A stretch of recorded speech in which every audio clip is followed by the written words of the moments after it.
అమరావతి అభివృద్ధిలో మరొక కీలక ఘట్టం ఆవిష్కృతమైంది. సీడ్ యాక్సెస్ రోడ్డుని ముఖ్యమంత్రి చంద్రబాబు నాయుడు మరి కాసేపట్లో ప్రారంభించబోతున్నారు. సీడ్ యాక్సెస్ రోడ్డుతో అమరావతికి కనెక్టివిటీ చేస్తారు.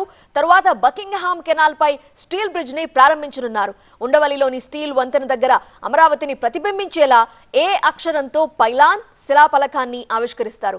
రాయపూడిలో ఎమ్మెల్యే ఎమ్మెల్సీ క్వార్టర్స్ చంద్రబాబు పరిశీలిస్తారు. విజయవాడ మంగళగిరి మార్గానికి సీడ్ యాక్సెస్ రోడ్డు అనుసంధానం చేయడంతో రాజధానికి నేరుగా వెళ్లడానికి మార్గం సుగమం అవుతుంది. అనంతరం అక్కడ ఏర్పాటు చేసిన సభలో రైతులను ఉద్దేశించి ఏపీ సీఎం ప్రసంగించనున్నారు. 1519 కోట్ల రూపాయలతో 21.77 కిలోమీటర్ల E3 రహదారి నిర్మాణం జరిగింది. స్టీల్ బ్రిడ్జ్ తో రాకపోకలకి మరింత సౌలభ్యం కలుగుతుందని అధికారులు చెబుతున్నారు. సీడ్ యాక్సెస్ రోడ్డు 2 దశలు పూర్తయ్యాయి. ఇక 3వ దశ పూర్తయ్యేంత వరకు ఇబ్బంది లేకుండా ప్రకాశం బ్యారేజ్ మీదుగా విజయవాడకు రాకపోకలు సాగించవచ్చు. అలానే విజయవాడ టు మంగళగిరి పాత హైవే మీదుగా 16వ నెంబర్ జాతీయ రహదారిపైకి చేరుకోవచ్చు. ఇక అమరావతిలోని N1 నుంచి N17 వరకు రహదారులు సీడ్ యాక్సెస్ రోడ్డుతో అనుసంధానం కానున్నాయి. సీడ్ యాక్సెస్ రోడ్డు దొండపాడు నుంచి ప్రారంభమై రాయపూడి, వెంకటపాలెం, పెనుమాక, ఉండవల్లి, తాడేపల్లి మీదుగా మణిపాల్ హాస్పిటల్ వద్ద 16వ నెంబర్ జాతీయ రహదారిపై అనుసంధానం అవుతుంది.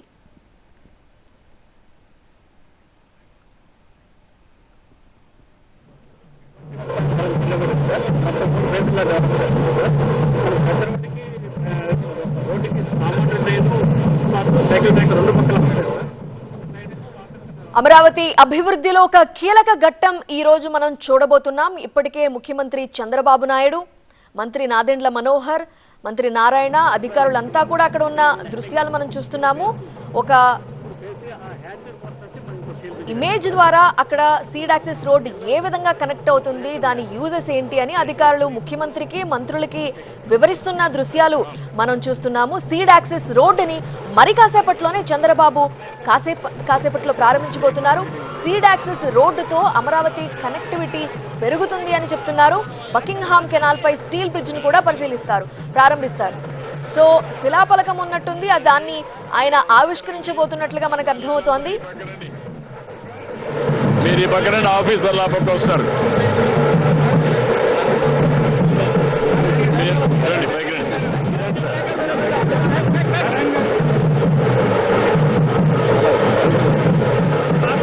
మీటింగ్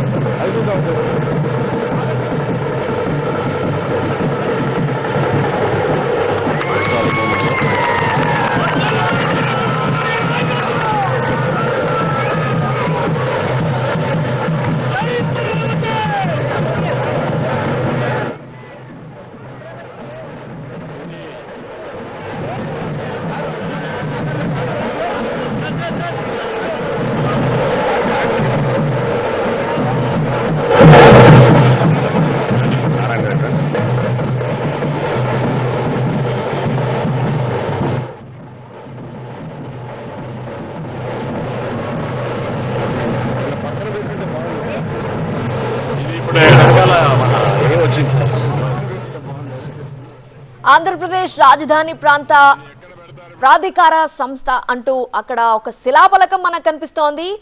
ఏ అక్షరం రూపంలో కనిపిస్తోంది ఆ శిలాఫలకం, దాన్ని ఇప్పుడు ముఖ్యమంత్రి చంద్రబాబు నాయుడు ఆవిష్కరించారు. ఆయనతో పాటు మంత్రులు, అధికారులు అంతా ఉన్నారు. మరి కాసేపట్లోనే సీడ్ యాక్సెస్ రోడ్డుని ఆయన ప్రారంభించబోతున్నారు. ప్రస్తుతం పైలాన్ని ఆవిష్కరించిన దృశ్యాలు మనం చూస్తున్నాం. లైవ్ దృశ్యాలు మీకు చూపిస్తున్నాము. ఈరోజు అమరావతికి సంబంధించి ఒక కీలక ఘట్టం ఆవిష్కృతమైంది. స్టీల్ బ్రిడ్జ్ 1 ని ముఖ్యమంత్రి చంద్రబాబు నాయుడు ఆవిష్కరించారు. అక్కడి నుంచే లైవ్ దృశ్యాలు చూస్తున్నాము. డ్రోన్ విజువల్స్ కూడా మనం గమనిస్తూ ఉన్నాము. స్టీల్ బ్రిడ్జ్ 1 ని ఆయన ఆవిష్కరించి ప్రారంభించిన తరువాత దృశ్యాలు మనం డ్రోన్ విజువల్స్ TV9 స్క్రీన్ మీద మనం చూస్తున్నాము. సీడ్ యాక్సెస్ రోడ్డుతో అమరావతికి కనెక్టివిటీని చేస్తారు. బకింగ్హామ్ కెనాల్ పై స్టీల్ బ్రిడ్జ్ ని ప్రారంభిస్తున్నారు. ఉండవల్లిలో స్టీల్ వంతెన దగ్గర అమరావతిని ప్రతిబింబించేలా ఉన్న ఏ అక్షరంతో ఉన్న పైలాన్ శిలాఫలకాన్ని ఆయన ఆవిష్కరించారు. చాలా మంది నేతలు, ఎమ్మెల్యేలు, పార్టీకి సంబంధించిన వాళ్ళంతా కూడా అక్కడికి చేరుకున్నారు. ఒక కీలక ఘట్టం నేపథ్యంలో ఈరోజు ఒక సందడి వాతావరణం. అమరావతి ప్రాంత అభివృద్ధికి సంబంధించిన కీలక ఘట్టం అని మనం చెప్పొచ్చు. సో విజయవాడ మంగళగిరి మార్గానికి సీడ్ యాక్సెస్ రోడ్డు అనుసంధానం చేయడంతో నేరుగా రాజధానికి వెళ్ళడానికి మార్గం సుగమం అవుతుంది. అలాగే అక్కడ ఒక సభని కూడా ఏర్పాటు చేశారు. రైతులను ఉద్దేశించి చంద్రబాబు ప్రసంగిస్తారు. అక్కడి దృశ్యాలే మనం చూస్తున్నాము. ఇప్పటికే సభకి కూడా అందరూ చేరుకున్న విజువల్స్ మనకు కనిపిస్తున్నాయి. సభలో ముఖ్యమంత్రి ప్రసంగించబోతున్నారు. అమరావతికి సంబంధించి ఆయన ఏం మాట్లాడతారు, ఇంకా ఏ విధంగా అభివృద్ధి చేయబోతున్నారు, ఈ విషయాలన్నిటి గురించి ఆయన ఏం మాట్లాడతారు అని ప్రజల్లో కూడా ఒక ఆసక్తి కనిపిస్తోంది. ప్రస్తుతం అయితే స్టీల్ బ్రిడ్జ్ 1ని ఆయన ఆవిష్కరించారు, శిలాఫలకాన్ని ఆవిష్కరించారు. అక్కడి నుంచి బయలుదేరిన దృశ్యాలు మనం చూస్తున్నాం. ఆయనతో పాటు మంత్రులు, నేతలు కూడా అంతా కూడా ఉన్నారు.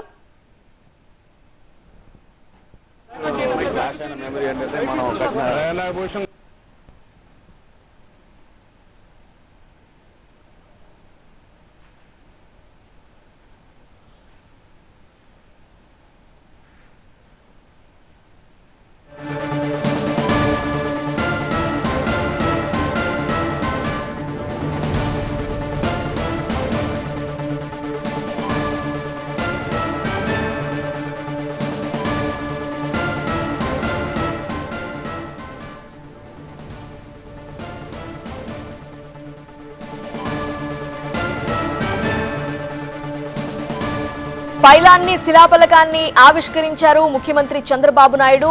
అనంతరం ఆయన అక్కడ ఏర్పాటు చేసిన సభలో మాట్లాడబోతున్నారు. ఇప్పటికే రైతులు అందరూ కూడా చేరుకున్న దృశ్యాలు మనకి కనిపిస్తున్నాయి.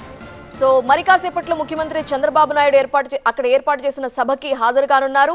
రైతులను ఉద్దేశించి మాట్లాడతారు. సీడ్ యాక్సెస్ రోడ్డు 2 దశలు పూర్తయ్యాయి. 3వ దశ పూర్తయ్యేంత వరకు ఇబ్బంది లేకుండా ప్రజలకి ప్రకాశం బ్యారేజ్ మీదుగా విజయవాడకి రాకపోకలు సాగించొచ్చు. అలానే విజయవాడ మంగళగిరి పాత హైవే మీదుగా 16 నెంబర్ జాతీయ రహదారిపైకి చేరుకోవచ్చు. అమరావతిలోని N1 నుంచి N17 వరకు రహదారులు సీడ్ యాక్సెస్ రోడ్డుతో అనుసంధానం కాబోతున్నాయి. సీడ్ యాక్సెస్ రోడ్డు దొండపాడు నుంచి మొదలవుతుంది. దొండపాడు నుంచి ప్రారంభమై రాయపూడి, వెంకటపాలెం, పెనుమాక, ఉండవల్లి, తాడేపల్లి మీదుగా మణిపాల్ హాస్పిటల్ దగ్గర 16వ నెంబర్ జాతీయ రహదారితో అనుసంధానం అవుతుంది. సో ఈ ప్రాంతాలన్నీ కూడా కనెక్ట్ అవుతాయి సీడ్ యాక్సెస్ రోడ్డుతో. సో ప్రజలకి చాలా ఉపయోగం అని చెబుతున్నారు. అమరావతి అభివృద్ధిలో ఒక కీలకమైన ఘట్టమైన చెప్పాలి. సీడ్ యాక్సెస్ రోడ్డుని ముఖ్యమంత్రి చంద్రబాబు నాయుడు ప్రారంభించారు. వారు అనుక్షణం అనునిత్యం చేస్తూ ఉంటారు. అలాగే మన రాష్ట్రం వేగవంతంగా అభివృద్ధి చెందాలి. దేశంలోనే నెంబర్ 1 రాష్ట్రంగా ఆంధ్రప్రదేశ్, నెంబర్ 1 రాజధానిగా అమరావతి ఉండాలి. ప్రపంచమంతా స్వర్ణాంధ్రప్రదేశ్ వైపు, అమరావతి రాజధాని వైపు చూడాలి అన్నదే ముఖ్యమంత్రి గారి ఆశయం. ఆ దిశగా ముందుకు సాగుతూ ఉన్నారు మన రాష్ట్ర ముఖ్యమంత్రి వర్యులు నారా చంద్రబాబు నాయుడు గారు, అలాగే రాష్ట్ర ప్రభుత్వ యంత్రాంగం. అమరావతి ప్రజలు ఎప్పటి నుంచో ఎదురు చూస్తున్న ఘట్టం ఈ రోజు నిజమైంది. సీడ్ యాక్సెస్ రోడ్డుని ముఖ్యమంత్రి చంద్రబాబు నాయుడు ప్రారంభించారు. సీడ్ యాక్సెస్ రోడ్డుతో అమరావతికి మరింతగా కనెక్టివిటీ పెరుగుతుంది. బకింగ్హామ్ కెనాల్ పై స్టీల్ బ్రిడ్జిని కూడా ప్రారంభించారు. ఉండవల్లిలోని స్టీల్ వంతెన దగ్గర అమరావతిని ప్రతిబింబించేలా అమరావతిలో ఉన్న ఏ అక్షరంలానే ఒక పైలాన్ ఉంది. సో ఆ పైలాన్ని, శిలాఫలకాన్ని ముఖ్యమంత్రి ఆవిష్కరించారు. రాయపూడిలో ఎమ్మెల్యే, ఎమ్మెల్సీ క్వార్టర్స్ ని చంద్రబాబు పరిశీలించబోతున్నారు. ఇక విజయవాడ మంగళగిరి మార్గానికి సీడ్ యాక్సెస్ రోడ్డు అనుసంధానం జరగడంతో రాజధానికి నేరుగా వెళ్ళడానికి ఇక నుంచి పాసిబుల్ అవుతుంది. అనంతరం అక్కడ ఇప్పటికే సభని ఏర్పాటు చేశారు. ఏర్పాట్లన్నీ జరిగాయి. రైతులని ఉద్దేశించి ఆ సభలో చంద్రబాబు నాయుడు ప్రసంగించనున్నారు. ముఖ్యంగా అమరావతి రైతులను ఉద్దేశించి ఆయన మాట్లాడతారు. ఏం మాట్లాడబోతున్నారు, అమరావతి అభివృద్ధికి ఇంకా ప్రభుత్వం ఎంతగా కట్టుబడి ఉంది, ఎలాంటి అభివృద్ధి చేయబోతున్నారు, అలానే రైతుల కోసం ఆయన ఏం చెప్పబోతున్నారు అనే ఆసక్తి ప్రజల్లో కనిపిస్తోంది. మరి కాసేపట్లోనే ఆ సభకి చేరుకుంటారు ముఖ్యమంత్రి. సభలో ఆయన ప్రసంగించనున్నారు. 1519 కోట్ల రూపాయలతో 21.77 కిలోమీటర్లు E3 రహదారి నిర్మాణం జరిగింది. స్టీల్ బ్రిడ్జితో రాకపోకలకి మరింత సౌలభ్యం కలుగుతుంది. సీడ్ యాక్సెస్ రోడ్డు 2 దశలు పూర్తయ్యాయి. ఇక 3వ దశ పూర్తయ్యేంత వరకు ఇబ్బంది లేకుండా ప్రకాశం బ్యారేజ్ మీద నుంచి విజయవాడకి రాకపోకలు సాగించవచ్చు.